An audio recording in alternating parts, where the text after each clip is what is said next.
Esdras, chapitre 4. Les ennemis de Juda et de Benjamin apprirent que les fils de la captivité bâtissaient un temple à l'Éternel, le Dieu d'Israël. Ils vinrent auprès de Zorobabel et des chefs de famille et leur dirent: Nous bâtirons avec vous, car comme vous nous invoquons votre Dieu, et nous lui offrons des sacrifices depuis le temps d'Esarhaddon, roi d'Assyrie, qui nous a fait monter ici. Mais Zorobabel, Josué et les autres chefs des familles d'Israël leur répondirent: Ce n'est pas à vous et à nous de bâtir la maison de notre Dieu. Nous la bâtirons nous seuls à l'Éternel, le Dieu d'Israël, comme nous l'a ordonné le roi Cyrus, roi de Perse. Alors les gens du pays découragèrent le peuple de Juda.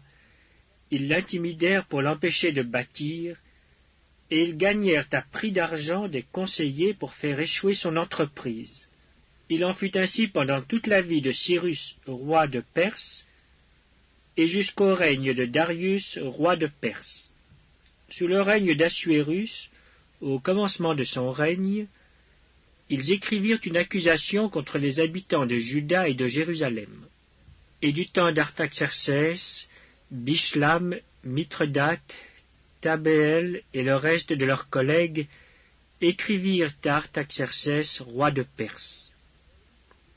La lettre fut transcrite en caractères araméens et traduite en araméen. Rehum, gouverneur, et Shimshaï, secrétaire, écrivirent au roi Artaxercès la lettre suivante concernant Jérusalem.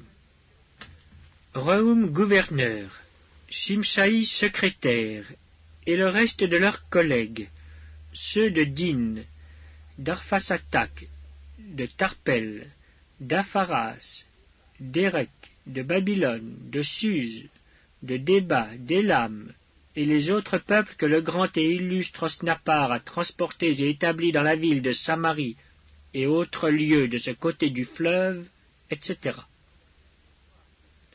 C'est ici la copie de la lettre qu'ils envoyèrent au roi Artaxercès.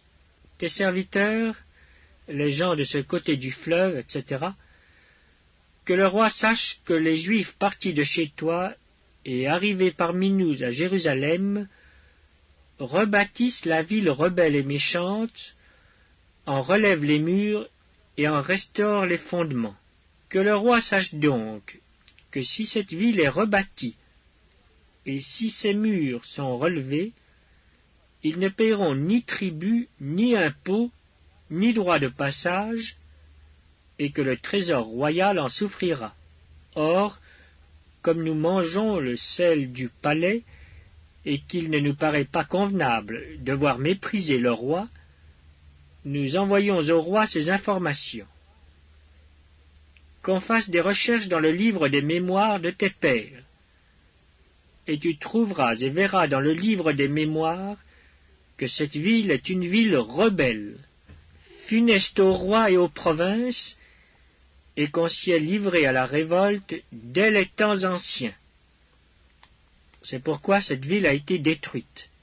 Nous faisons savoir au roi que si cette ville est rebâtie, et si ses murs sont relevés, par cela même tu n'auras plus de possession de ce côté du fleuve. Réponse envoyée par le roi à Rehum, gouverneur, à Shimshaï, secrétaire, et au reste de leurs collègues demeurant à Samarie et autres lieux de l'autre côté du fleuve. Salut, etc. La lettre que vous nous avez envoyée a été lue exactement devant moi. J'ai donné ordre de faire des recherches. Et l'on a trouvé que dès les temps anciens, cette ville s'est soulevée contre les rois et qu'on s'y est livré à la sédition et à la révolte.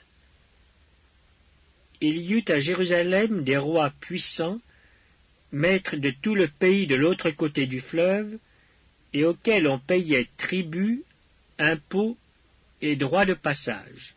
En conséquence, ordonnez de faire cesser les travaux de ces gens, afin que cette ville ne se rebâtisse point avant une autorisation de ma part. Gardez-vous de mettre en cela de la négligence, de peur que le mal n'augmente au préjudice des rois.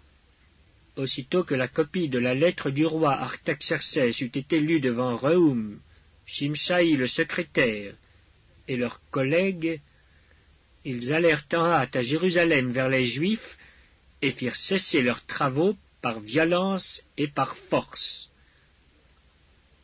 Alors s'arrêta l'ouvrage de la maison de Dieu à Jérusalem, et il fut interrompu jusqu'à la seconde année du règne de Darius, roi de Perse.